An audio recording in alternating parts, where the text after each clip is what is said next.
Alright, let's go. Pop this up here.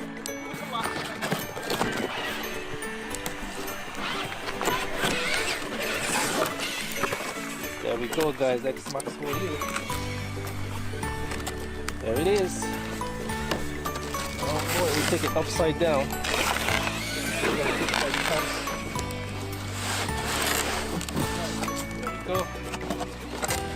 Flip him over. Alright.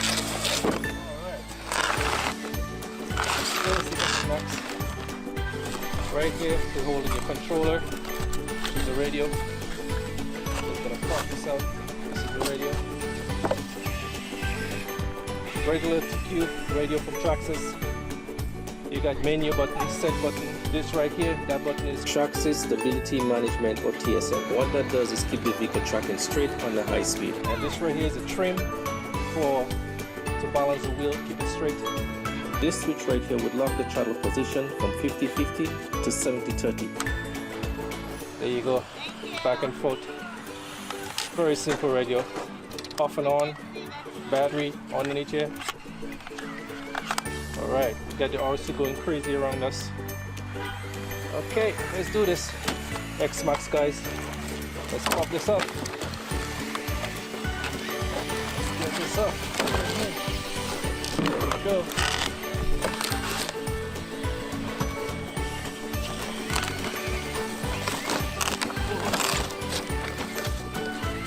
Go, guys. This is the X-Max. Right here. We got some accessories. We got Allen keys. We got a gear, a spur gear here.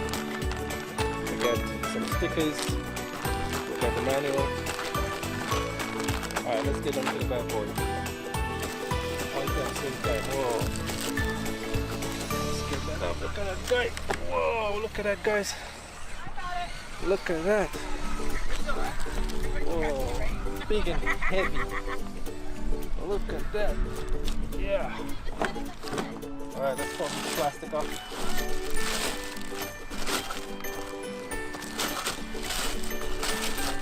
Oh, I think we have to remove the body. Why does it say the word? I remember you don't have to. To get the body off, we got a clip right here. Pop that off like that. Just so. Pick up this plastic.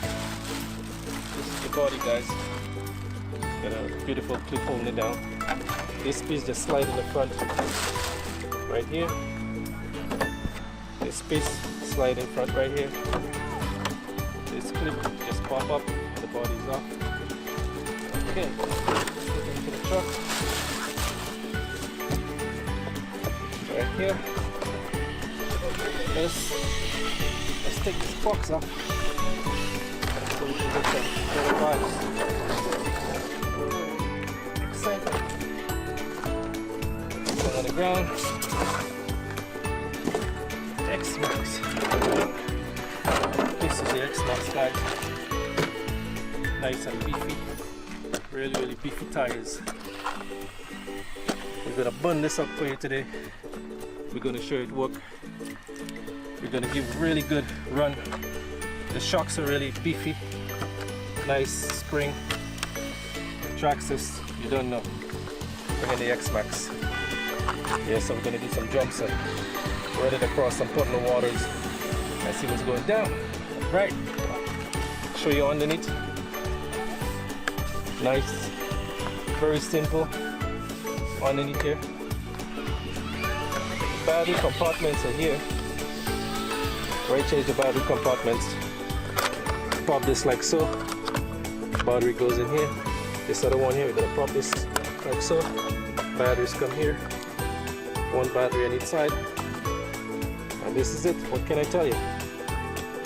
The shocks is really, really nice and beefy. Very simple but durable. Heavy piece of machine. Everything here is plastic.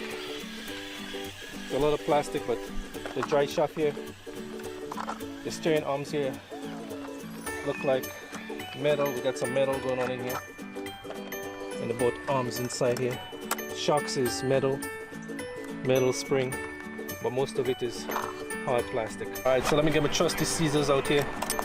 and pop the zip tie so the spring can lift up and show you how the X-Max work. So I'm going to cut this.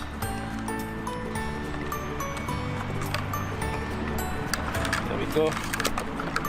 Lift up. We're going to cut the other one. Right here. Let's see what we do. There we go.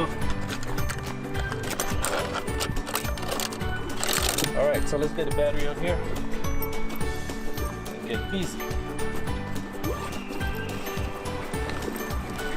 We got two 6700 batteries here. We're gonna pop one on each side. Remember, it's just like this. Just like so.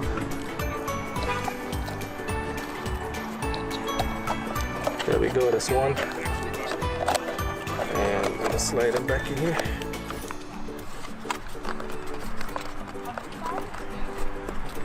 Just like that. It's pretty tight, guys. Ah, there you go. Nice. Put the other one in.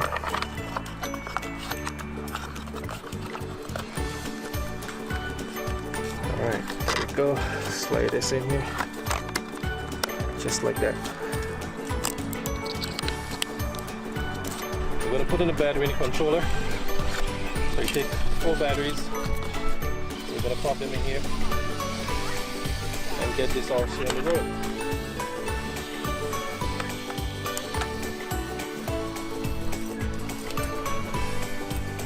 It's a nice, cool day today. Cloudy. We expect the rain to come. And let's see if we can bring you a really good show before all that happens. We got some RC going crazy around us. Alright, so we turn on the controller right here, and now we're going to press the power on the X-Max. There's a power button somewhere around there, right here. Right there. Okay, we get a green light. X-Max is on. Beautiful. Whoa. Ready. Yeah. Let's hold him up. Get some juice. Whoa.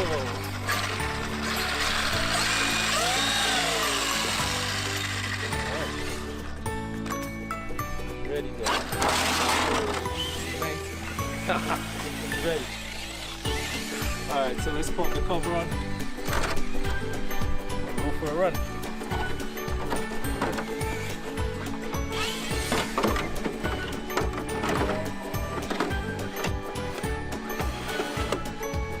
Like that. We got some RC going crazy around us here. Cameraman, show them RCs. We got a TRX4 and a Defender doing their thing. Alright, so let's get back to the X-Max. Let's put this on the ground. See what it can do.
But as a result of the first run, we pop this up. All right, let's finish it up.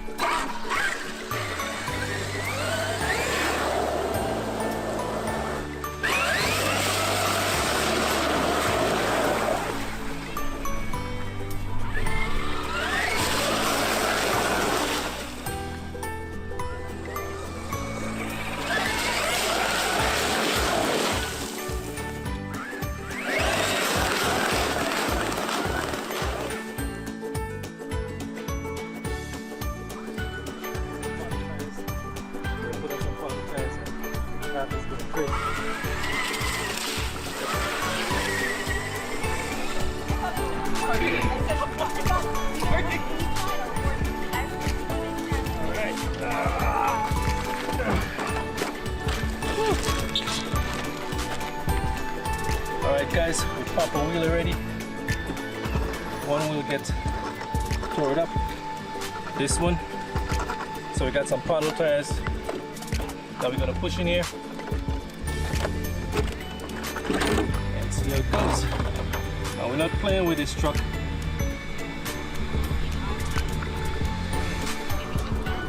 We're here to work this truck. So let's get some tools out. I think that tool would be in that bag because you gotta have a big wrench here to take that off. I hope we can take that off so we can give you guys some more footages of this bad boy. Alright, so let's get this wheel spawner out.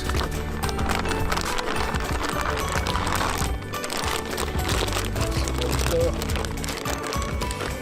Wheel spawner so we can remove the tires.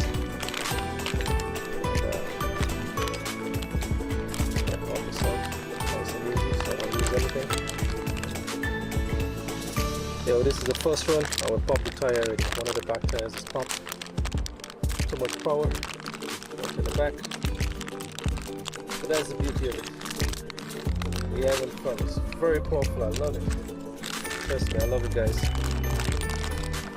I had this X-Max a couple months ago, just sitting there. And now it's time to show you guys what's going down. Alright, let's take this off. There it goes.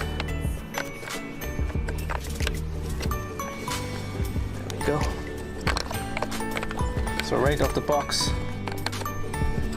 we'll pop the battery in and take it on the first run. Trust me, the truck is beautiful. I love it. Never have so much power before. So we got some puddle tires here that we're gonna pop in. I'll give you the serial number, 773 serial number. They cost $74.95. Let's pop it open and get this puddle tires in there for you guys.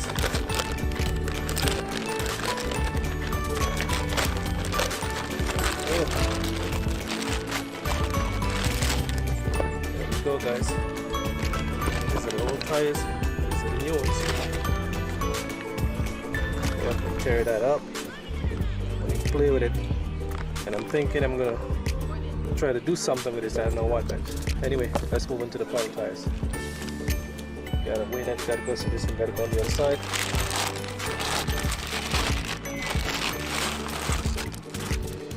This one comes here.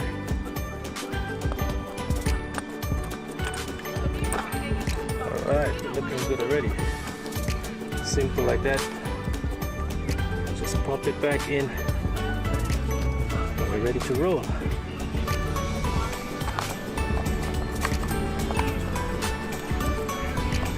So one thing I learned when the truck flip over, don't put all the power in the wheels because we can pop the wheels.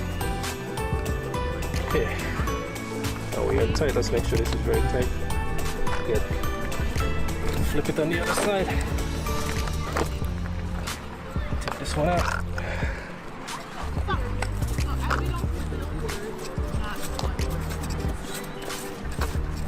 It's a pretty simple process. There we go.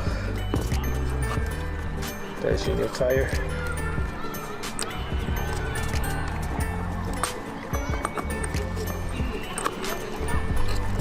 There it is.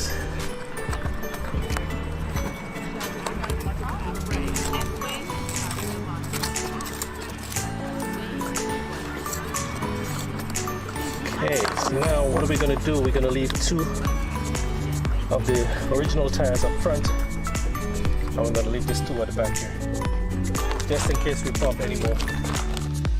We're gonna just do 2 by 2 and see how it goes. All right, ready to pop this back up. Put in the power. Can you get that power here? Got this power button right here. There we go. Pick this up.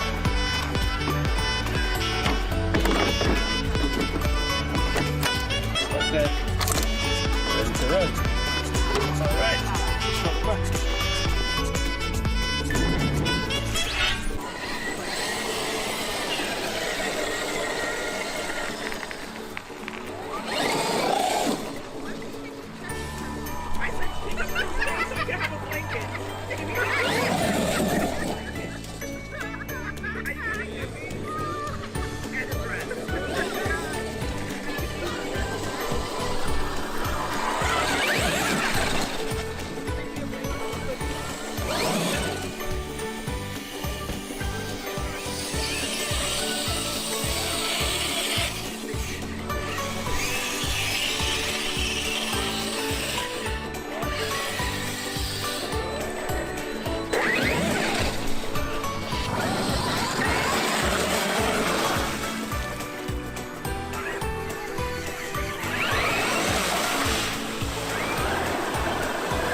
În acest video vom face un unboxing la un ATV de 150 de centimetri cubi, ATV tip HB.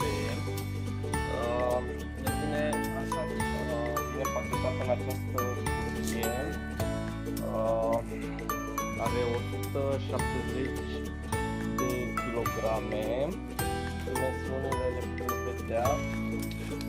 Așa, vom desface cutia, vedeți ce este și înăuntru.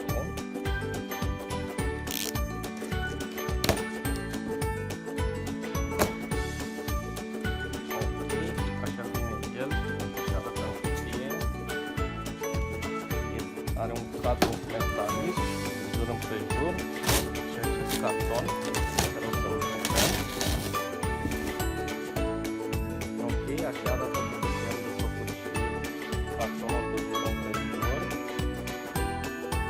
Roțile, bagajele. Ok. Cealaltă roată. O scăriță. Ok, mai departe vom desface acest cadru metalic, da? Care este prins cu niște șuruburi. Pentru asta avem nevoie de o șurubeniță în stea, cruce și o cheie de zidă să punem pe partea cealaltă. Ok, așa arată pe ce am găsit și partea de sus. Așa, și partea de jos. Vom desface roțile și toate porbagajele, să eliberăm puțin locul. De asemenea putem să desfacem această protecție. Apoi vom muta ATV-ul, vom scoate de pe acest cadru și o să începem prin a-l monta. Așa arată.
La roți, pentru că acestea au sens de rotație, SUV-ul trebuie să vină către față.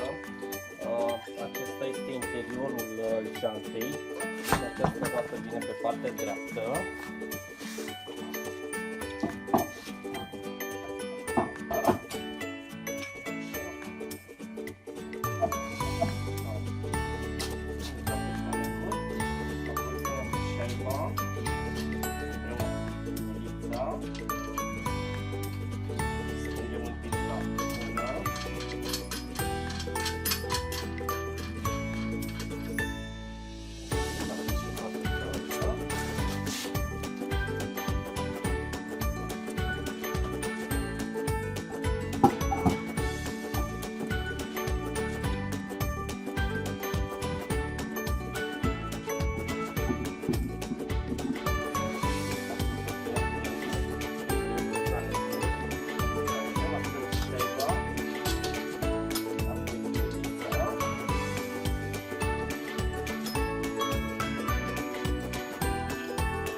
Ușor la mână. Acum vom suspenda și fața. Punem la jumătate. Avem de pus amortizoarele.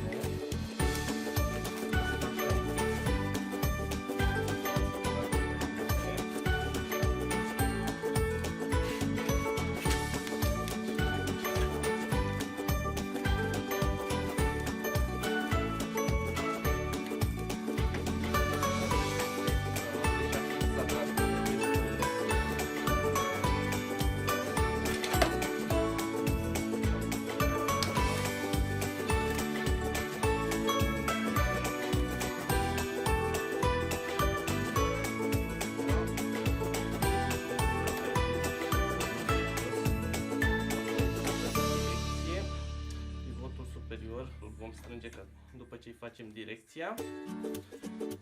La fel și în partea cealaltă. Avem în partea aceasta brațul. Așa. Ne prins aici. Aici amortizorul.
la stâng și sus.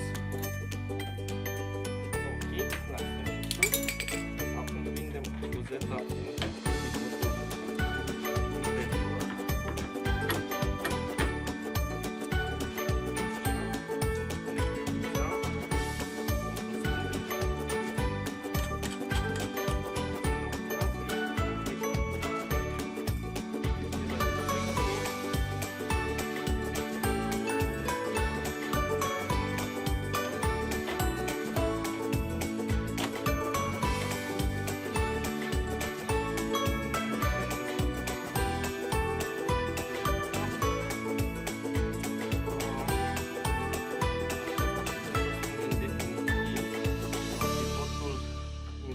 putem să-l strângem. Pivotul superior o să-l lăsăm slab pentru a regla direcția și iarăși o să umblăm la pieletele de direcție după ce punem roțile, să-i reglăm puțin direcția și unghiul de fugă. Vom strânge cu 19 pivotul inferior.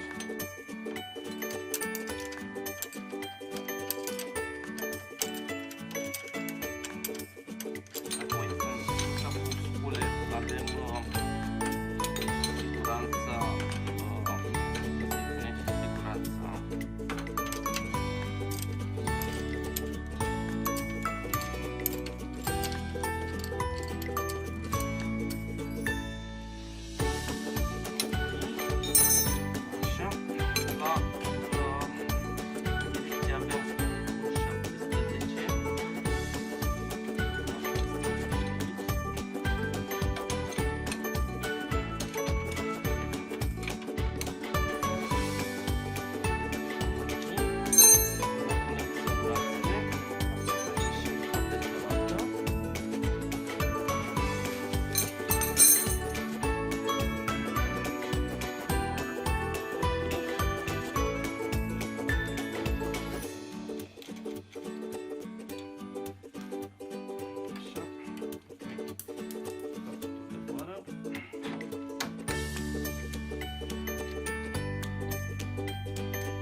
la rotația noastră.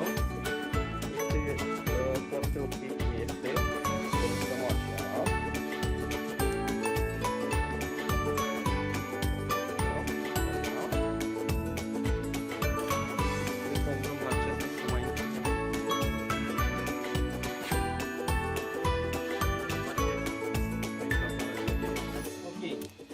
Deci, ca să umblăm la direcție, avem pivotul de sus, pivotul superior, de unde scoatem roata ori către exterior, ori o aplicăm către interiorul ATV-ului.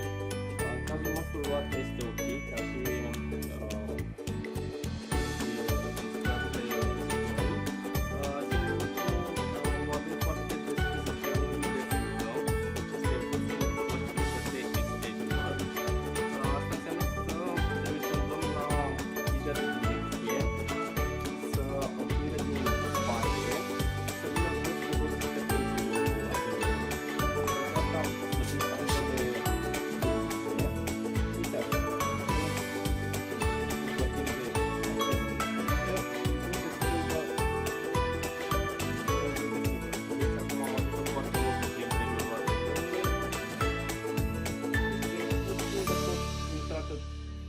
interiorul ATV-ului vârful. Deci puțin de tot către interior, la ambele roți. Ok, cam asta este. Apoi strângem ambele piulițe. Să nu uitați de coarne, să verificați în permanență ca acestea să fie drepte, să nu vă păcălească. Coarnele sunt ok, roțile sunt ok, putem să strângem toate piulițele.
șuruburile.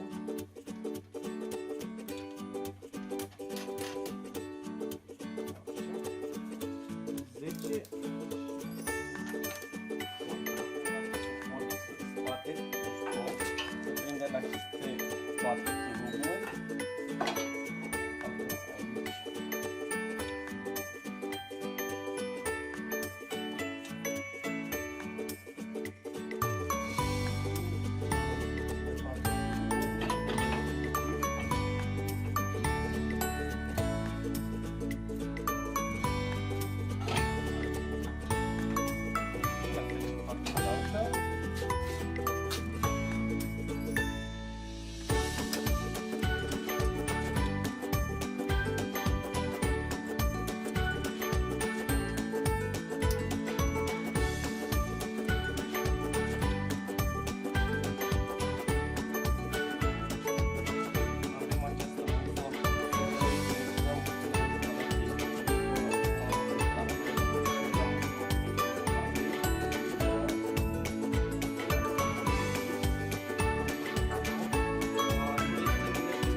Așa, apoi o să strângem șuruburile definitiv. Ca să-l prindem pe acesta, trebuie să strângem aceste 4 șuruburi.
frână.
La roți, de la roți și vom pune bateria. Ok, la roata din spate avem un 30. Strângem bine, apoi băgăm siguranța.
cam asta a fost.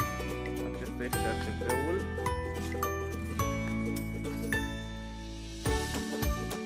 Aici avem semaforul.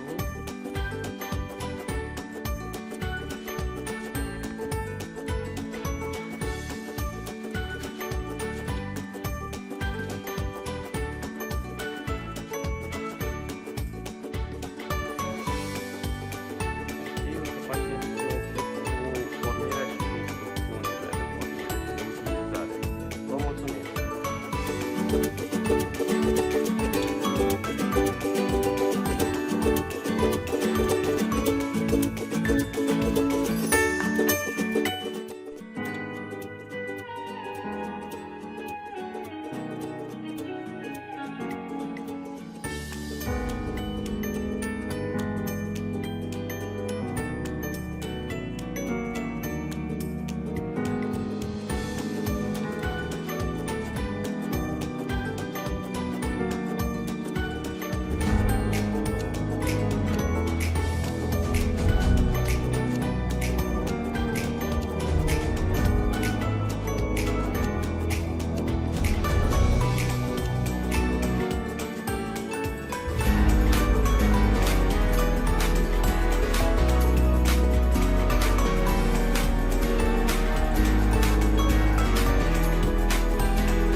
remember my reaction when I opened up my SZ for the first time? This is like the same thing. Woo! Look at that baby.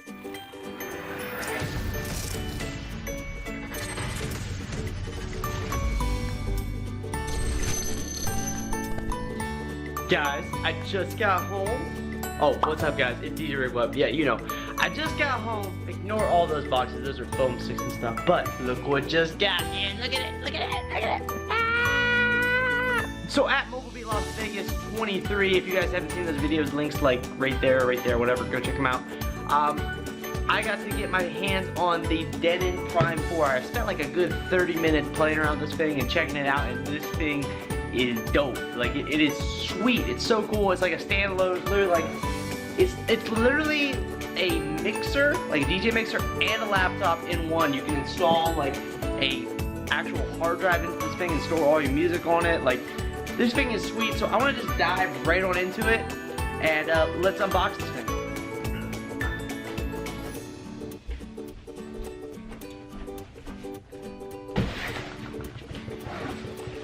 Let's get on into this unboxing and let's see what we got. So, this is actually a big box compared to what I thought it would be. So we open the cover. Oh my god, this is a poster? I'm not sure this comes with every one of these, but check that out. That is lit. Alright, let's get into it. We got a random piece of styrofoam. We got the power cable, because you know you gotta power stuff with something. Yeah, shut it down below here. I'm trying to get the stuff underneath the cable first. There's a package. This looks like to be a manual. We got a blue cable for your laptop, and we got the cover for the screen. Interesting, the cover doesn't come on the screen already. Maybe this is an extra cover, but this is the cover Denon Prime that goes over the screen on the Denon DJ. 4 screws. Not really sure what the 4 screws are for. Maybe to hold the hard drive. So I'm gonna try and do this. Very dangerous. Do not do this at home, kids. Check it. This is like Christmas all over again. You guys remember my reaction when I opened up my SZ for the first time? This is like the same thing. It's like a kid in a candy store.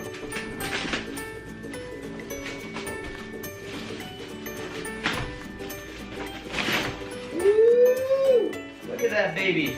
Size-wise, this is literally like the same size as the Pioneer DDJ SZ. But man, this thing looks cool. Yeah, so the screen cover does not come on it. That's interesting. You put it on after the fact. Cool, cool. That's it. That's pretty much the unboxing. Oh, I love the sound of that. I do like the fact that these are soft touch buttons. Nice fader, very loose fader. I like that.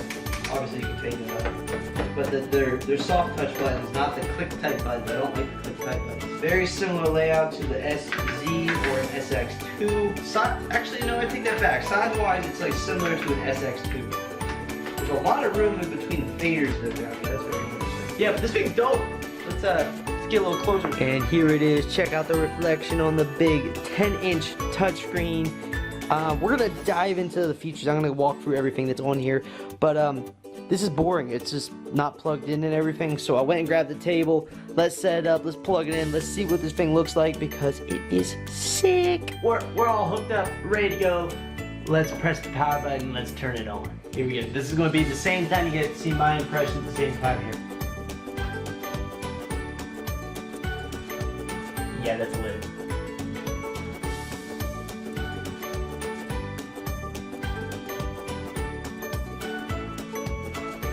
So, it says on the screen this is for beta version. This is not for live scenario. So, interesting. Let me take you on a quick tour of like what all the ports and everything is on the outside of this thing. And then I'm going to have to get my flash drive, and I haven't downloaded the Prime engine yet. So I got to download that, get some music onto a flash drive, plug it in, and let's see what this thing can do. But let's go through what all is on the outside first. Okay, so starting on the top, you're greeted with that massive 10-inch touchscreen, complete touchscreen, high definition display. You have different tilt options, so you can lay it down all the way if you want. You can go all the way down if you want, or you can put it all the way up at a pretty steep angle. Coming down from the touchscreen, we have are center controls. So this is how you can interact with the touchscreen if you don't want to use the touchscreen. You select songs through here, you can push into select, you can load right, you can load left, you can forward, not really sure what that does yet, back, just your general navigations, view, you can change your view so you can quickly go back and forth between your library and the mixing screen. Down from there we have a true 4-channel mixer, high, mid, low on all 4 channels, plus an effects knob that does a sweep effect from standard apparently. You have your Q buttons that get brighter if they're on and dimmer if they're off. Headphone controls are in the center between your Q and your mix and your headphone level. And you have split control, so you can split it between Q and master, so like your left headphone will be Q and your right headphone will be master. And down below we have the control for those sweep effects knobs, so you can do filter, echo, wash, and noise. Then you got your standard 4-channel mixer, left, right, and through controls on all 4. You have your fader, which is a very loose, very nice sliding fader. Both decks have a complete effects array here at the top with built-in effects on the Prime 4. You can do all of your parametrics, your wet, dry, all that fun stuff for you guys that love to mess around with effects. They got it. Up here in the corner we have our loop in and out controls. We have slip mode turn it on and off. You got vinyl mode on and off. Key lock, you can turn key lock on and off. Your pitch fader, and it does not actually click like some of the Pioneers. You gotta look for that light. So that light tells you it's in the center. We got these awesome jaw wheels, which are very similar in size to like an SX2, and it's kind of cool. It's reactive, so like when you touch it, the color changes. And I'm pretty sure you can customize in the software what color that is. You can also customize what is displayed here in the center. You can have the BPM, or you can have your logo, which I personally think putting your logo there is a dope idea. Deck 1, Deck 3 controls, your center reverse button, always important when you're doing stuff. Instead of like a track selector, obviously you can also do it on the touchscreen, but you have a track skip right here if you want to quickly pan through the song. You can do beat jump back and forth. Sync, no one ever uses that, so we'll skip that. Cue, play. Like I said, these are 4 soft touch buttons. They're not actually click buttons, they're just soft touch buttons, similar to what you find on Pioneer DDJ SX2s, SZs, etc. Hot cues, loops, rolls, and slicers. Got your shift knob right here, beat grid, and your parameters. Same thing over on this deck as well, except it's 2 and 4. And you can swap around on here to go between 2 and 4. Probably some of the coolest stuff, no, by far some of the coolest stuff is up here in these top 2 panels on both sides. So on the left hand side you have your mic 1 and mic 2 on, off. The button gets a little bit brighter when it's on. Talk over, you have your level controls, 3-band EQ on mic 1, 2-band EQ on mic 2, echo on both. Mic echo on, mic echo off. On the right hand side you have your master volume. You also have the 2 additional zone outs. So you have zone out, which is just a general output. You have high and mid low controls on it. You can select channel assign, so you can select exactly what channels you want to run out to the zone out. That's all in the system that we'll dive into eventually. And you have your booth out. Pretty dope stuff. You got SD card slot here if you want to pop an SD in, and you have 2 USBs right here on top of the controller as well. And below that is the other effects cube. Moving to the front of the Prime 4, we have both 1/4" and 3.5mm headphone jacks to plug in your headphones. Panning past that, we have the USB and line controls for each channel to select if you want to do USB or you want to do line, which there are line RCA inputs on the back if you just want to run this as a dedicated mixer. Then lastly on the front here we have our fader controls, how you want your fader to be either quick or generally like a crossover, and your fader start right and start left controls. Coming around to the back, we have probably the most amount of ports I have ever seen on any controller like period. So starting off, you have microphones, both XLR and 1/4 inch combined inputs for both 1 and 2, not just one of them, both of them. You have your RCA inputs for all 4 of the channels if you wish to do so. You can switch between line and phono on 2 of those. Moving past that, we come into probably my favorite part of the Denon Prime 4, and that is the amount of output control you have. You have master, both RCA and XLR. You can switch between stereo and mono, just a switch right here, quick and easy. You have your booth out XLR and you have your zone out XLR, giving you 3 different channels of output. That's awesome. You have a link out here, 2 more USB ports, and a USB-B plug right there as well. And can't forget the big power button. One additional thing I can't skip over is the fact that you can install a laptop hard drive into this controller as big as you want, like up to 2 terabytes, I think maybe even 4 terabytes. So that is actually on the bottom of this. So all you do is unscrew those 4 screws right there and you can install a standard laptop computer hard drive. So now I'm gonna get onto my computer and download the Prime software and get some music onto one of my flash drives and get it plugged into this thing, and let's see what this puppy can do. And let's check out all the menus and check out all the quirks and amazing features on the Prime 4 standalone DJ controller.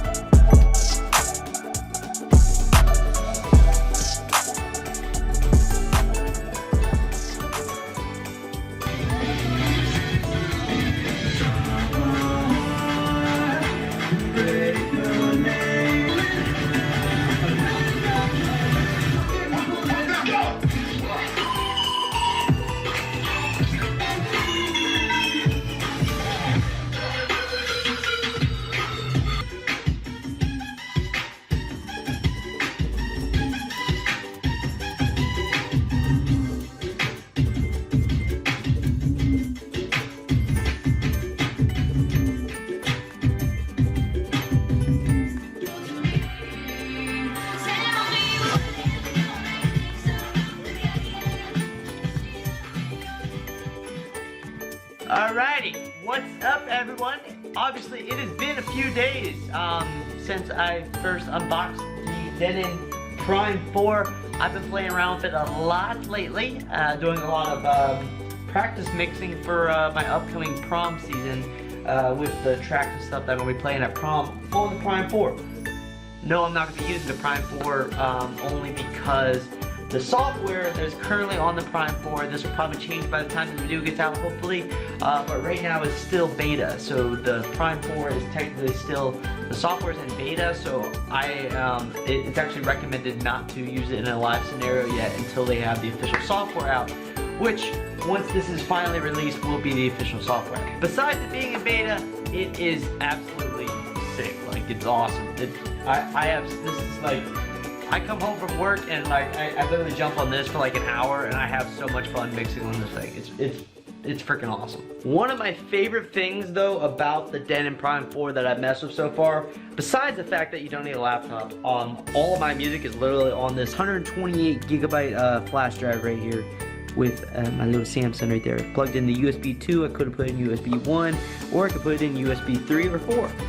But my favorite feature is by far the customization that you can do with this thing. So let me show you a little bit of the customizations that you can do and that I've done to this thing. So obviously the first thing is you can set up your logo or whatever picture you want in the center of the jog wheels. Now, how do you do that? It's actually very simple. So whatever flash drive you're using, all you need to do is take your logo and create it into like a 640 by 640 like square PNG image and name it logo, no caps, no nothing, logo.png, and put it inside of your Engine Prime folder, and then once you plug it in, it loads right up. It's pretty simple. And if you guys need a more detailed video on how you do that, just let me know. But besides that, you can also customize these jog wheel colors. So if you see right here, this is actually a cool thing, like right now they're white, which indicates no music is playing, so it's a really cool eye thing. So when I up the volume on this deck, it turns red. So I have it set to be a red deck, and then over here, obviously, when I turn it, it'll be a blue deck, and then obviously when you grab it, it turns white as well. So that's kind of cool that they allow you to customize the colors. And the way you do that is through the menu system. So you hold down view here and you go to preferences, and there's all kinds of settings in here, but again, I'm not going to go through that in this video because this is the beta version. Some of this stuff will change. But here at the bottom, you can customize the color that you want deck 2 to be. So if I want deck 2 to be yellow, it can be yellow. If I want it to be green, it can be green. If I want it to be orange, it can be orange. Light blue, turquoise, or dark blue, or purple, you name it. You can customize it any color in this little rainbow sequence. I like red on my right deck and blue on my left deck. That's just what I did. And then fourth deck, I made orange, and purple is on the deck 3 over here. Not that I ever used 4 decks really, but it's another cool thing. It actually updates numbers in the center there. You can see like 4, 2, and 1. Kind of gives you a little reference of what you're doing. Let's talk about the touchscreen so far. The touchscreen is awesome. Like, it's super responsive. It literally feels like I'm just it feels like an iPad. It feels like an iPad, a smartphone. It's very fluent. It's very easy. I thought it would be really hard to get used to like scrolling through songs on here and using the keyboard to search for songs, but really it was pretty easy and pretty quick to get used to it. And all my playlists are right here, so I can go to my crates, I can go to my bar list, and that's the only list I have on here, but all your playlists will be in here. And you set all the music up on your laptop using their Engine Prime software, so really cool. And the swap between views, you can use the view button to switch between that. You can run 4 decks. I normally run 2 decks, so that's why it looks like 2 decks. Another thing I really got used to real quick was just using this center dial right here to scroll through songs. And then if I want to load it, I can just click the load right button, or I can click the load left button to load it onto the left deck. That got really easy to use as well. So these are just some of the quirks and stuff that I really found really useful and stuff that I liked on this. And another one of those useful little quirks is the fact that the Q buttons are also color coordinated to those decks. So deck blue, and it gets a little bit brighter when you want to get on that deck. Just little hints like that. That's really cool that they're color coordinated. Also, when you're playing music, the fact that the color waveforms are green, and then when you get up into the bad parts, it gets into the white, and then all the way up is blue, showing you that you're peaking too hard. So that's kind of cool. It's a little more distinguishable when you go from green to a white to see, instead of like a green to a yellow to a red. A couple other things that I really enjoyed using on this is the loop feature on here. It's just simple. It's in and then out, and then you can make the loop bigger or smaller, however you want, just using the little jog wheel. I thought that was very clean and very simple to use compared to other loop features that I've used before. Then one other thing I thought was really cool is the track skip button right here. So you obviously don't want to use this in the middle of playing a song, but if you are running like a set, like say this is like your set and you already have a preset of what you're going to play, you just press that track skip button and it'll load the next song. You can press it on this deck over here, it'll load the next song. It's really cool. It's a really handy feature that you can just go through your chain really quick by pressing the track skip buttons right there. So overall guys, this has just been like an unboxing, showing you all the features of the Prime 4, and giving you guys a little bit of feedback on my first impressions now that I have probably about 10 hours now worth playing around with the unit. And I gotta say, I'm very impressed, and I didn't think, when I first started playing with this, I'm like, there's no way I could ever see myself switching over to only using this as my like DJ, like no laptop, none of that. And honestly, I could do it as long as I get all my music organized properly on here. I literally don't think I'd have any problem DJing off of this instead of running off of like a laptop with Serato and using a controller. So that's really awesome. The one quirk I do want them, and I hope it comes in the actual software. Right now you can only use horizontal waveforms. I really hope they have the vertical layout when they finally release the software, because as you guys probably have seen, when I use Serato, I use the vertical layout. That's just what I'm used to, that's what I'm comfortable with. So getting used to the horizontal layout took a little bit of time, and I'm still fudging around and messing up because I'm looking at the layout and it's screwing me up. But like I said guys, that's software. This is a beta software. When the official software comes out, and it's going to be compatible with Serato and Virtual DJ. So I'm really Okay,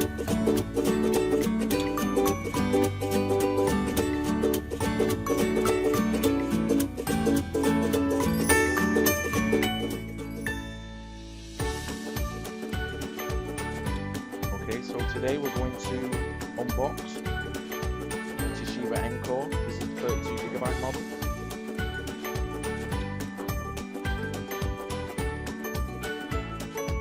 So as we can see, it's an 8-inch touchscreen. Right display, 1280x800. Two cameras on the front and the back. It's optimized for Sky. Micro ports, so you can optimize GPS is included, one handheld device, and it's Xbox to go ready. Toshiba leading innovation. And on the back it tells you what we've actually got inside. So we've got the Atom Z3740 processor, 2GB of onboard memory,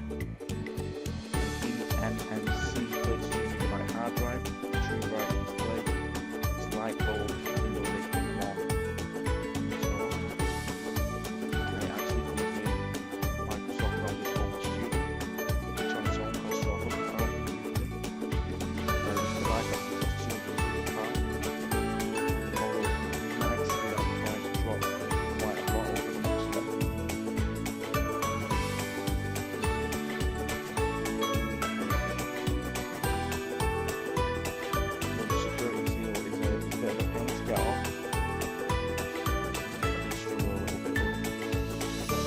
Apologise for my voice as well.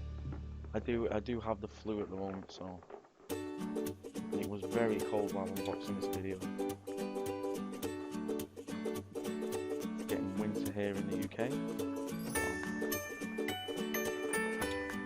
Unfortunately, I want to take the device outside to test the screen. It's far too cold. So here we go. Let's open the box.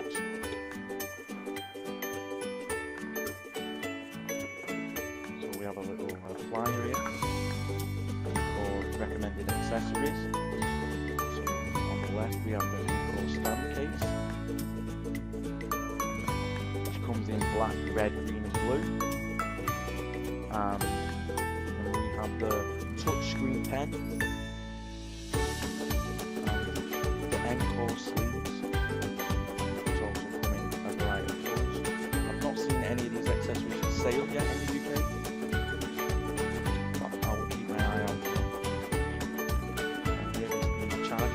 USB charging cable. So it's a micro USB, standard USB cable. You should use this to your computer. Power plug which is provided. Not too sure why I didn't put the logo on it. They assume you could use this to charge any device. Because USB is just the light.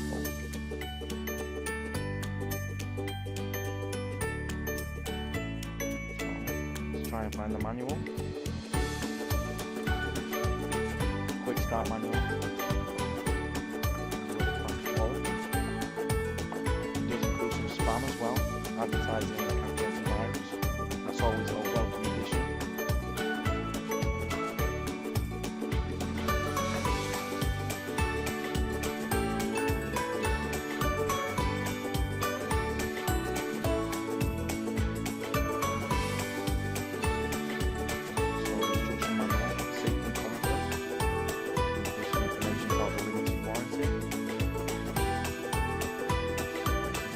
Gift for Toshiba Encore customers, a month of free Skype calls. It should come in handy if you know other people who use Skype and Windows 8. I don't know anyone, so I'll probably keep this until next year.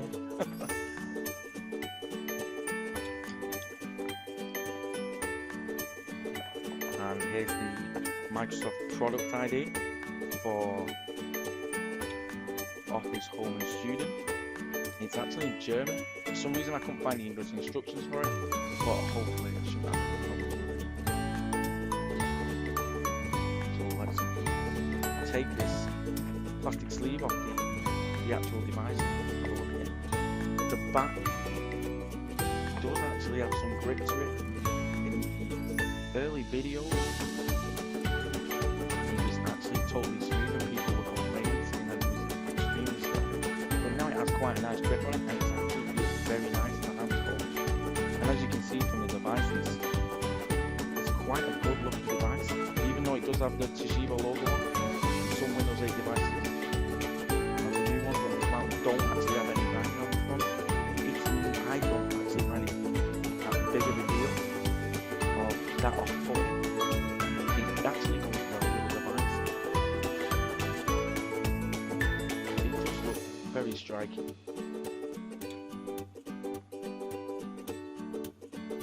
It's a very nice gloss quality finish.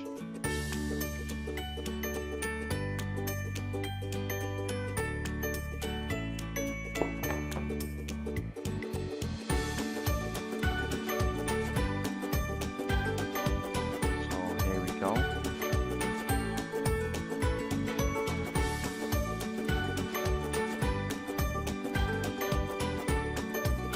This is the micro SD port.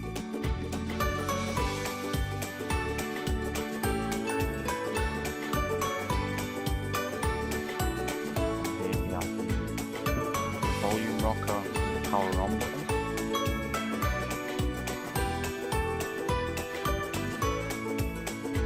Top of the device we have the headphone jack, HDMI port, the USB port, and two microphones on the left and right. And on the bottom of the device we have the two audio outputs, two speakers rather.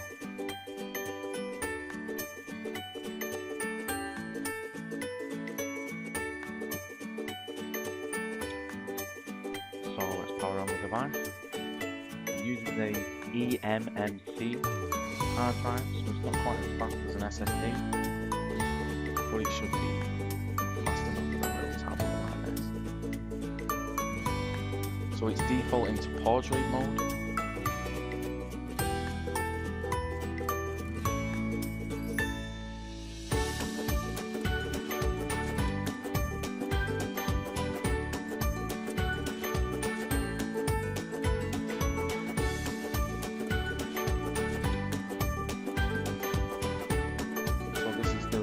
Language settings. It's actually got it all correct, so I'm just going to click next.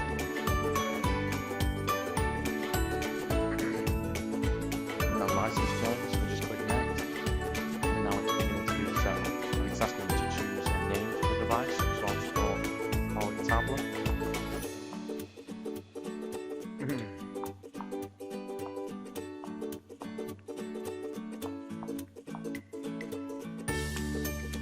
Trying to see if I'm actually going to landscape mode, but it seems to just want to stay in portrait for now. And now it's asking me to get online. I did use the wrong cloth a moment ago by accident and put some fluffles on the screen, so I do sort it very shortly.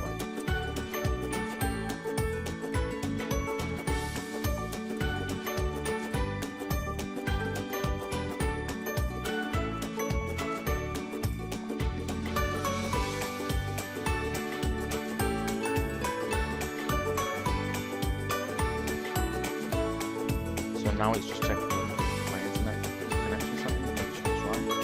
Asking me to check the settings, so I'll just use Express settings for now. And now it's asking me to sign into my Microsoft account. So we'll go ahead and do that.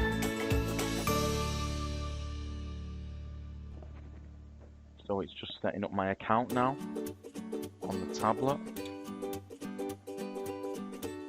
Now it's restarting. And now it's just preparing some Windows updates before it starts the computer for the first time.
quite a while here, so I decided to get the flyer back out and have a look at it.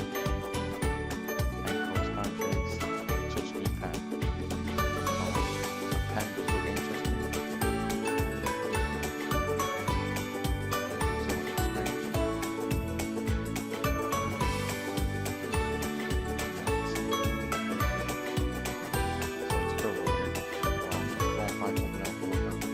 I found it spam from the cafe, and then I realised that the flight was started, so I pulled it quickly away.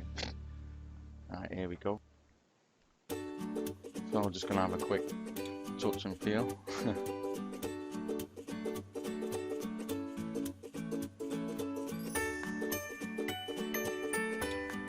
Got all programs. And then I realised the vibrate touch here. Oh, had a good touch, quite nice. So I think this is where the fun begins. So I tried to swipe out and okay, that was weird. So I search and then the keyboard pops up. It seems a little weird at the moment. So I tried to type and then it's clearly not running correctly. So I do a search just to see what happens. Searching for funny videos here, and as you can see, nothing's loaded. It's asking me to swipe out, so I swipe out. Now go back to the start, swipe back in to bring that program back, and it's not loading. And at this moment, I'm thinking, what the hell's going on? So nothing's popping up here. So I'm pressing the start. It's not doing anything. All of a sudden it just comes to life. I'm not too sure what's going on here, so I decided to just close it.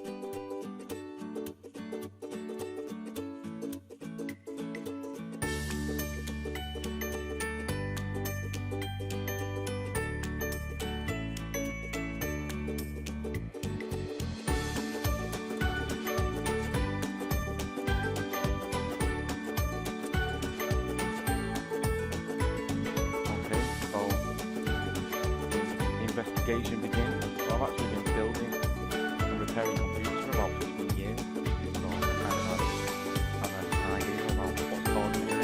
I'm pointing at it with my finger. I try to get the camera to zoom out, but you can't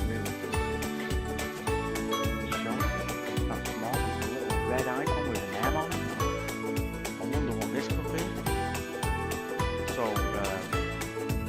first thing to do, hogging the computer, making it run slow, is to go into the task manager and to get access that through the taskbar like I did, and you can then scroll through the list of everything what's running on the computer to see what's actually going on. And you can see there McAfee, so I'm just looking at all the things what McAfee's got running, and yeah, so I'm pressing end task here to try to stop it from running, and it doesn't want to stop, it just wants to enjoy itself and run free.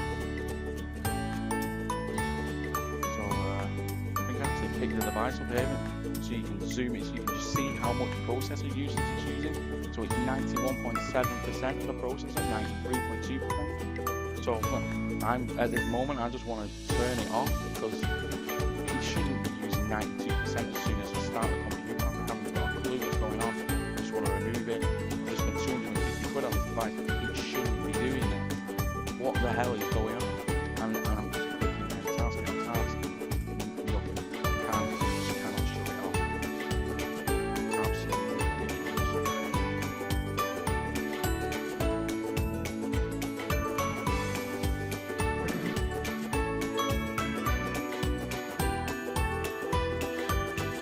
So at this point, I'm realising that I just need to uninstall it.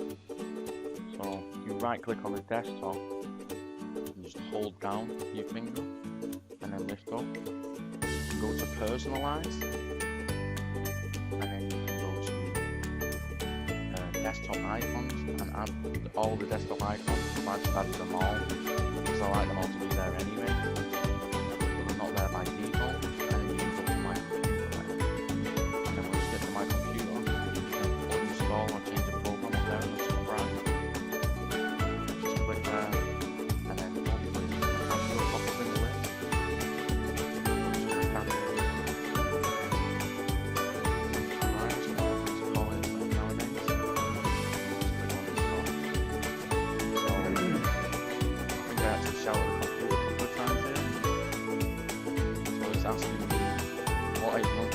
want to uninstall, so I'm trying to click everything clean and look at it, it's just being ridiculous. So there we go. Uninstall, yes, are you confirm? Yeah, I confirm. And it says that it's 50% done straight away, and then it says your PC is at risk if you uninstall this. So oh god. Yeah, it doesn't actually need it because Windows Defender is built into Windows 8.1, so it doesn't need this crap on it. It actually says leading innovation.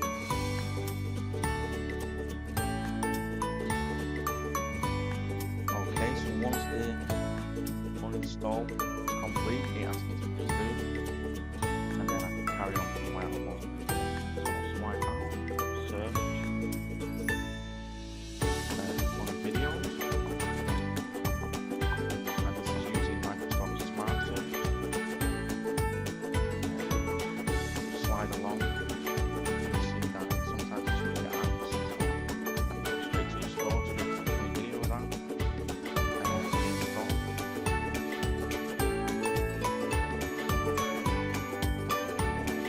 Swipe these pictures in, see what the app looks like.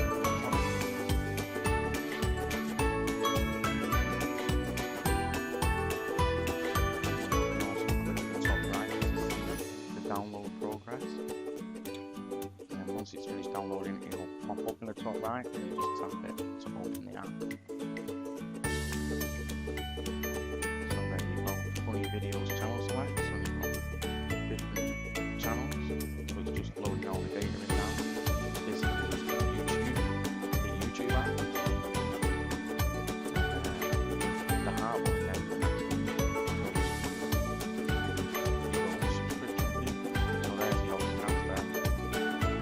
It also uses roaming settings, so you can actually remember the videos you watched on over your devices.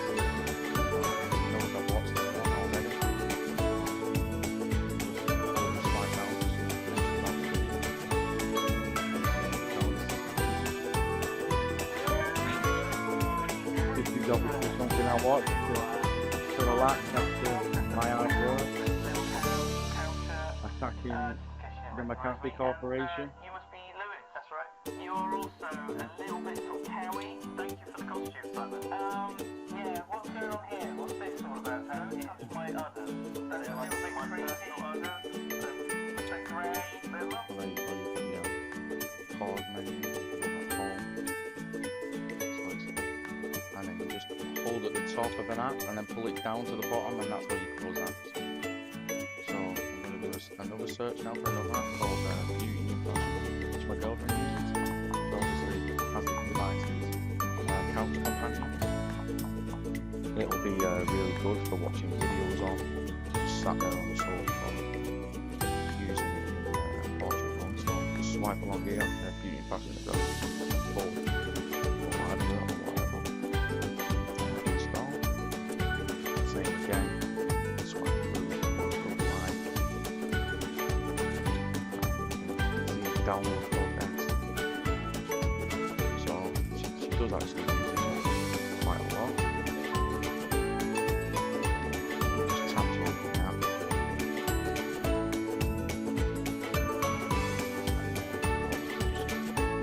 Share it. It just loads the first. I think sometimes it just takes a while because it's actually feeding in from YouTube. I'll just click on it again. And it actually has the website address, the Twitter address, and so on for the channel. Put the top right, so you can play the video.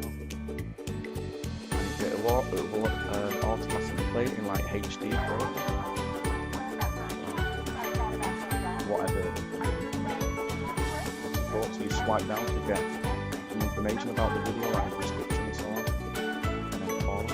And I decided here to click on one of these adverts here, so you can see what the adverts are like in Windows 8.1. So it's like a full screen advert. Not like a pop-up advert, but nowhere near as evil. So this is for The Hobbit, The Desolation of Smaug, which is coming out soon. So it's actually pretty cool. It's almost like an app within an app. So Just trying to tap on gallery here. I think the developers need to work on that a bit. I need to run some pictures in. Swipe up and down. Pictures from the movie. Go back up to the top. So this is actually an advert. Believe it or not, even though it's actually got some pretty cool content, really. You can see characters, media.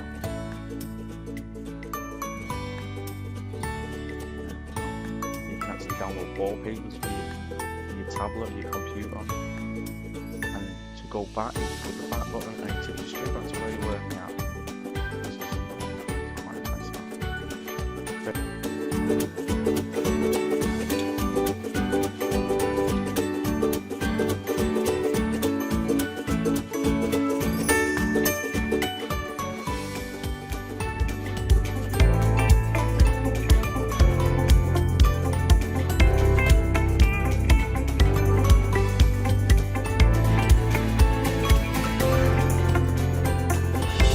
Muy buenas, ¿qué tal? Buenos días, buenas tardes, buenas noches. Les habla Yoyo Fernández, Yoyo308 en Twitter, y les doy la bienvenida a otro vídeo,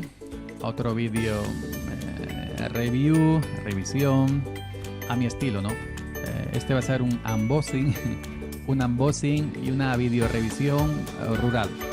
No os fijáis en mis manos, que ya sabéis que trabajo en el campo con la aceituna, con tierra, con gasoil, con barro, aceituna, la tengo un poquito de aquella manera. Pero bueno, eso no tiene que ver el caso, digo por si alguien dice, vaya, que no tiene más sucia. Pero bueno, a lo que vamos. ¿Qué tal? ¿Cómo estáis?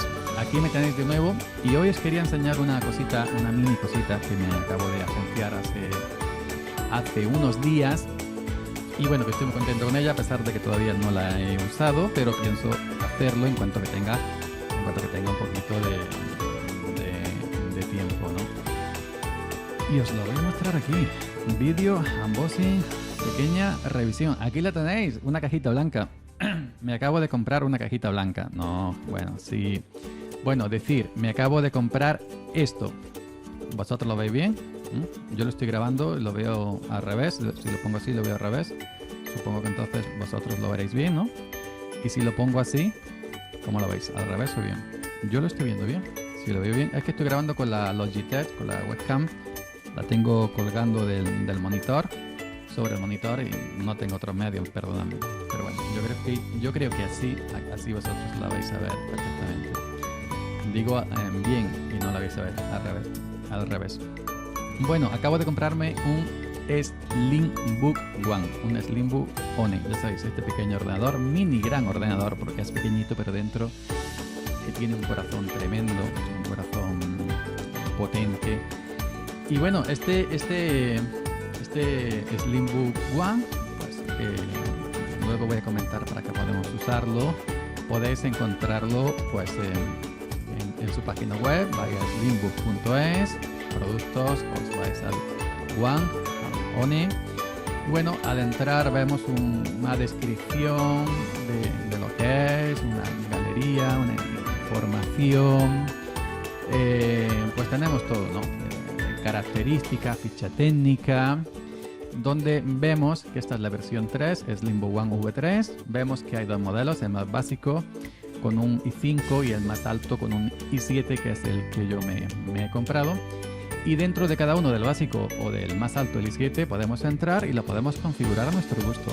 Podemos ponerle, por ejemplo, más memoria RAM. Yo lo he pedido con 16 GB. Podemos ponerle en el disco duro SSD M.2, ya sabéis, NVMe. Podéis pedirlo más o menos capacidad. Yo he pedido 256 GB de Samsung. La Wi-Fi la he pedido la más alta. Podéis pedirlo también con el disco Linux si queréis. O inclusive si queréis con Windows, lo pedís con Windows y os lo mandan con Windows. Evidentemente hay que pagar la licencia. Todo esto, como yo lo he pedido, pues sale sobre unos 700 y algo, 704 euros. Pues por ahí. Esto ya cada uno, dependiendo del presupuesto, puede meterle más chicha, más cosas o meterle menos chicha. Es decir, ya cada uno pues ve el dinero que tiene y sus posibilidades. Bueno, pues ya sabéis, SlimBook.es, os vais a One, o si queréis comprar un portátil, o si queréis comprar una torre de SlimBook, cualquier otro producto, también venden accesorios, podéis hacerlo perfectamente en la web de SlimBook.es, que ya sabéis que SlimBook es una marca española con sede en Valencia que ensambla estos aparatitos. Están hechos en China pero ensamblados en España con mucho amor, con bastante amor. Y es una empresa SlimBook que apuesta 100% por el software libre, por Genio Linux, va a eventos de software libre, de Genio Linux, de tecnologías abiertas, etcétera, etcétera, etcétera. Merece mucho la pena si os movéis por este mundillo Genio Linux, software libre, open source, etcétera, etcétera, etcétera. Pues merece mucho la pena confiar en esta marca. Hay más marcas que hacen esto, pero hoy toca hablar de SlimBook. Así que si os parece, vamos a abrirlo ya, ¿no? Bueno, la cajita, ¿veis? La cajita blanca. Decir, algo que me ha gustado mucho es que no gastan cartón de manera innecesaria. Los que compramos en Amazon sabemos que cuando compramos, aunque sea una cosita, un pendrive, también una caja de cartón tremenda y dentro otra caja de cartón y dentro otra caja de cartón, etcétera, etcétera, etcétera. Esta cajita del SlimBook One venía simplemente con una caja de cartón fuera, grande, dentro de la caja de cartón con sus típicos plásticos de burbujas, ¿no? Pues para proteger de los golpes al pequeñito, y ya está. Caja de cartón y plástico de burbujitas y ya está. No venía 300 cajas de cartón que luego tienes que ir al contenedor a la esquina de abajo con un carrillo en mano a tirar toneladas de cartón, ¿no? Este venía una simple caja de cartón, plastiquito, burbujitas y dentro esto, y ya está. Una cajita blanca, muy cuca, muy bonita, me recuerda a las de Apple.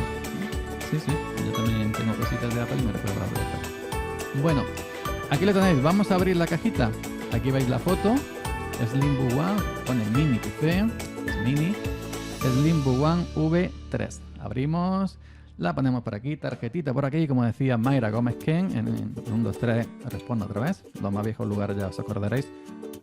Perdón. Y bueno, aquí tenemos una para proteger también esto, no tenemos una leche de estas, ¿cómo se llama?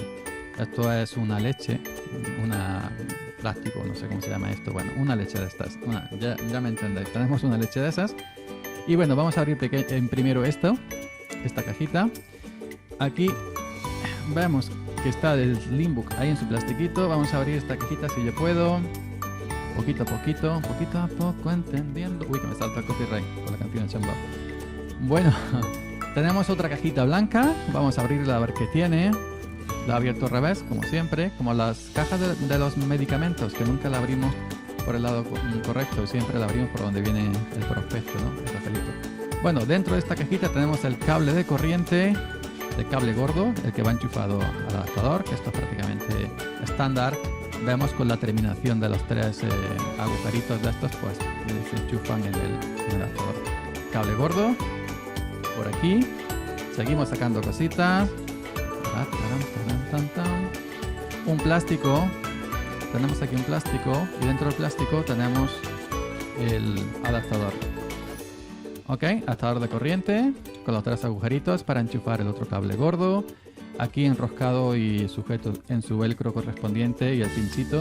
Tenemos suficiente largura de cable pues, para ponerlo donde queramos, ¿no? Por ahí no creo que vayamos a tener problemas. Lo ponemos por aquí. Y bueno, ¿hay más cositas dentro? Sí, hay más cositas dentro. Tenemos una bolsa con 4 tornillitos. 4 esquinitas tiene mi cama. 4 angelitos que me la guardan. Vamos a ver qué hay más cositas. Un momentito. Sar fuera. Guarde. Bueno, tenemos aquí 4 tornillitos. Y tenemos un cable, ¿cómo se llama este cable? ¿Cable flex? ¿Puede ser? ¿Flex? Bueno, ya me entendéis, ¿no? Este cable sería pues para enchufar un segundo disco duro. Yo lo he pedido simplemente con un disco duro, con un M2, ¿no? Con un Samsung NMVE o como sea, no me acuerdo ahora, de 250 gigas. Pero si le quieres meter un segundo disco duro SATA, ya sea mecánico, ya sea mayormente el sólido, ¿no? SSD, mejor en estos tiempos, pues tenéis esto. También podéis pedirlo con un segundo disco duro en la propia web de SlimBook. de SlimBook, si vosotros sois mañosos, mañosas y lo queréis hacer por vuestra cuenta porque tengáis ya en vuestra casa el segundo disco duro, como en mi caso, tengo un Samsung Evo, un 850 Evo por ahí, pues con el tiempo lo abriré, cuando tenga tiempo, y le meteré yo mismo el segundo disco duro. Lo ponemos por aquí, fuera, y tenemos la cajita ya vacía, ya no hay nada, cajita, vamos a cerrarla, que está más bonita. Ok. Y ahora sí llega el momento, el grande, el momento del SlimBook One. SlimBook One pequeñito pero matón. Viene en su bolsita de plástico. La metemos por aquí, la bolsita. La caja vemos que ya no hay más nada. Ok, está vacía. Una caja vacía. Bueno, yo sí, aquí tengo una cosita, una sugerencia para SlimBook. ¿La estáis viendo ahora al derecho? Bueno, podíais incluir, digo yo, como sugerencia, un papel con la ficha técnica, así con las características. La gente pide un aparatito y le enviáis un papelito con la ficha técnica de lo que ha pedido, ¿ya? Y unas instrucciones, ¿no? Esto se enchufa aquí, esto se enchufa aquí, aunque sea básica, ¿no? Unas instrucciones básicas, esto se enchufa aquí, y esto por aquí, y esto por ahí. Digo yo, como sugerencia, y ahí lo dejo SlimBook. Bueno, quitamos la caja ya ni más nada, como habéis visto antes, vacía. Una caja vacía. Y bueno, aquí tenemos el bichito. Aquí tenemos el bichito, vamos a ponerlo bien, derecho, que se vea, qué bonito. Aquí arriba tiene un tacto bonito, además pesa, que hombre, no es que digamos que pese, que no lo pueda llevar, ¿no? Pero que pesa, es decir, que si piensas que hay buen material aquí dentro, hay hierro, o como diría mi amigo Richie de México, a lo mejor que la metió piedra. Es que broma, muy bromista, hombre, piedra, que piensa que hay hardware bueno aquí dentro. Concretamente el SlimBook V3, el SlimBook One V3 tiene refrigeración activa, creo que es, de esto que cuando hace falta, si no, pero si hace falta se activa el ventilador para refrigerar el equipo. Concretamente, un momento, dejarme que mire, que lo tengo por aquí apuntado, a ver si lo veo, que veo menos que PPLH. Este trae tanto el Intel i5, estoy mirando aquí en el iPad, como veis. Trae un Intel i7 85 65U, serie U, que sería pues la serie U, ya sabéis, la serie de los equipos móviles. Es un 4 núcleos, si no me equivoco, 4 núcleos y 8 hilos. 4 núcleos a 1800, 1,8 gigas, creo. Y 4 núcleos y 8 hilos. Ojo, si no me equivoco, pero ya ves, Intel 7 y 5 85 65U. Bueno, tenemos por encima el logo de SlimBook, muy bonito, un tacto bonito, tiene por los lados este pequeño como biselado se llama, yo no entiendo mucho esto así que me dice perdonar. Muy bonito también por aquí. Los laterales tienen este embellecedor y la agujerito de rejilla de ventilación. El otro lado pues igual, embellecedor y rejilla de ventilación, ¿no? Como he dicho antes, refrigeración activa.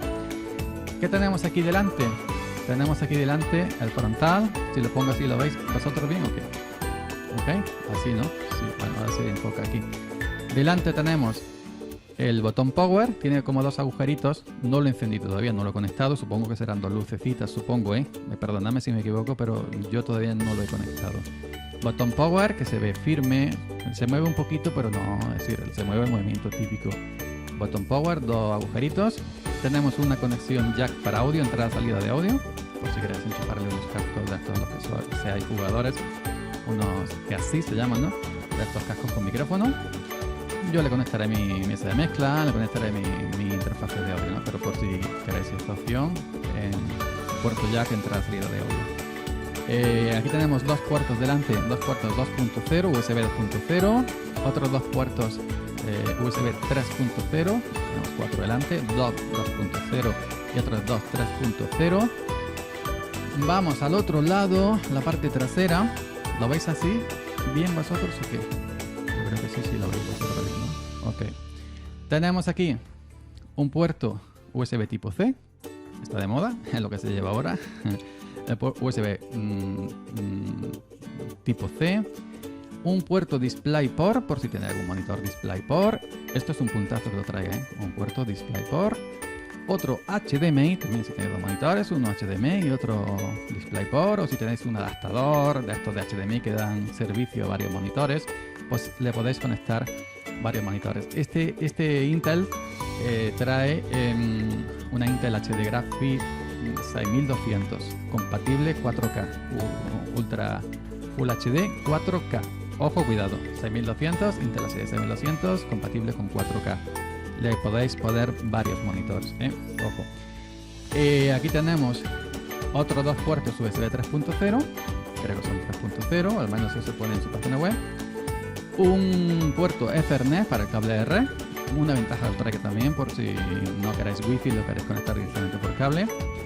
Y el puerto de alimentación, el agujerito para enchufar el adaptador, que según su página web es de bajo consumo. Dos tornillitos se ven aquí que seguramente será pues para quitarlos y desmontarlo por si queréis meterle un segundo disco duro o cambiarle la wifi o cualquier cosa, ¿no? Así que bueno, y por debajo vamos a tapar los números, vaya que sea el número de serie. Pone One Made in China, Assembled in Spain with Love. Hecho en China. No se ve porque con el reflejo de la lámpara, pero bueno, ya os lo leo yo. Hecho en China, ensamblado en España, con amor, con mucho amor. SlimBook.es. SlimBook One. Qué maravilla. Pequeñito. Cabe en cualquier sitio, debajo del monitor, en una esquinita, lo podéis poner, tiene sus patitas aquí, lo podéis poner así. También, ¿por qué no? Lo podéis poner de lado, ¿no? Si queréis, ¿no? De perfil. Para un sitio, pero claro, de perfil estaréis tapando, bueno, no, porque también de la otra forma con las patitas se queda un huequecito para que la ventilación, para que si expulsa aire caliente corra, ¿no? Pero bueno, ya lo podéis poner como queráis vosotros. ¿Para qué puedo usarlo? Pues para ofimática, todo tipo de navegación web, multimedia, ojo, vídeo, audio. Si tenéis Kodi, podéis pedir Ubuntu con Kodi instalado. Ya sabéis, el servidor Kodi, Plex, etcétera. Yo no entiendo mucho porque nunca los he usado, pero algo he visto. ¿Qué más? Dedicáis a editar vídeo y audio que no sean cantidades industriales, evidentemente, pues perfectamente sirve. El tema juegos, yo ya sabéis que no soy jugón, no me gustan los juegos, nunca he jugado en mi vida, Julio. Pero tengo entendido que con juegos normales y con juegos un poco más de lo normal, y con juegos decentes, corre. Se ve perfectamente capaz con Steam, ¿no? El tema de si lo usáis en Linux. También podéis meterle Windows, ¿por qué no? También, claro, si tenéis la licencia o si lo queréis pedir a... Lo diré, leña. Si lo queréis pedir a SlimBook con Windows, evidentemente os cobrarán la licencia. Pero bueno, yo pienso que juegos que no sean de estos de estos juegos que son ¿qué juego es este? La leche, ¿no? O potentes, de estos que tienen gráfica de 1000 euros, no, pero juegos normales y juegos por encima de lo normal, debe ir perfectamente. Multimedia, editar vídeo, audio, ver 1080, ver 4K, etcétera, ¿no? Y audio, no, y ofimática, toda la que quieras. Pues yo creo que ya más o menos, ¿no? Lo hemos visto, ¿no? Por aquí tiene su SlimBook, su logo. Tenemos parte delantera, va a ser un repaso así rápido. A ver si lo pongo que lo veáis, porque me ha entrado esto a última hora. Leñe. Power. El puerto de sonido, el jack de sonido, entrada y salida de audio. 2 USB 2.0 y 2 USB 3.0 la parte delantera. Y la parte trasera tenemos vamos a ver si lo pongo bien, que se vea. Ok, USB tipo C, DisplayPort, HDMI, dos puertos 3.0, dos puertos USB 3.0 y la entrada de cable de red, Ethernet, y la alimentación. Ay, perdón, cómo estoy. Y nada más, eso sería. Lo podéis colocar en cualquier sitio, no abulta. Fijaros, mi mano, lo pongo aquí. Lo pongo con las dos manos. Una mano, la palma de la mano. Fijaros qué pequeñito, qué cuco, qué bonito. Os lo podéis llevar a cualquier sitio. Y bueno, incluso en el bolsillo del pantalón cabría, si sois de llevar pantalones de estos que se llevan ahora grandes, ¿no? Nada más. Ya sabéis, si os interesa el mundo de GNU Linux, software libre, apostad por esta marca, SlimBook.es, marca española, sede en Valencia, y lo podéis pedir con cualquier distro que queráis, o si queréis ponerle vuestro distro, yo le meteré Linux Mint, lo que digo es un sistema operativo, y nada más. Simplemente le dais un voto de confianza a esta empresa, que aunque no es la única, hay más empresas en España y fuera que apuestan también por software libre, que apuestan también por GNU Linux. Pues en este caso estamos hablando de SlimBook. Nada más. Ya, bueno, ya hemos visto el rápido unboxing, una vista más o menos rápida de cómo es por fuera. En un próximo vídeo espero probarlo, hacerle algunas pruebas de cómo va, de cómo rinde con Linux Mint, y ya os estaría mostrando otro vídeo ya más para adelante cuando sea con una distro instalada. Todavía no lo he enchufado siquiera. Si el día de mañana, si algún día lo abro para meterle un segundo disco duro, como por ahí preparado un 850 de Samsung, pues si puedo, si me las apaño, porque ya sabéis que soy muy torpe para hacer vídeos, si me las apaño también haré un vídeo de cómo meterle un segundo disco duro a este maravilla de SlimBook. SlimBook One, pequeñito pero matón, configuración básica i5 y más potente i7, y dentro de cada modelo de i5 y i7 también lo puedes configurar a tu gusto, más RAM, menos RAM, más disco duro, menos disco duro, etc. Nada más, aquí lo dejamos. Yoyo Fernández, Yoyo308 en Twitter. Nos estaríamos viendo en un siguiente vídeo, en un siguiente audio escuchando, y bueno, ya sabéis, en mi página web, en mi blog, en mi blog salmorejogeek.com. Venga, chao.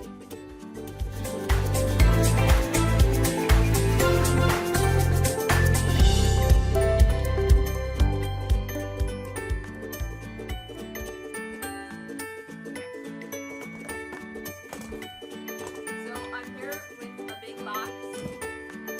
So, some of you may know I used Morefurless for a pursing back in 2017. Paid it off in October 2017.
Other foot.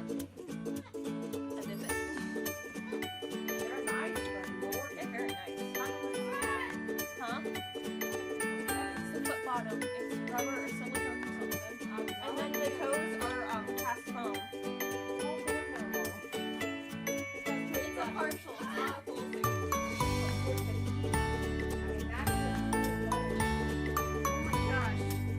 These big paws.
Big puppy!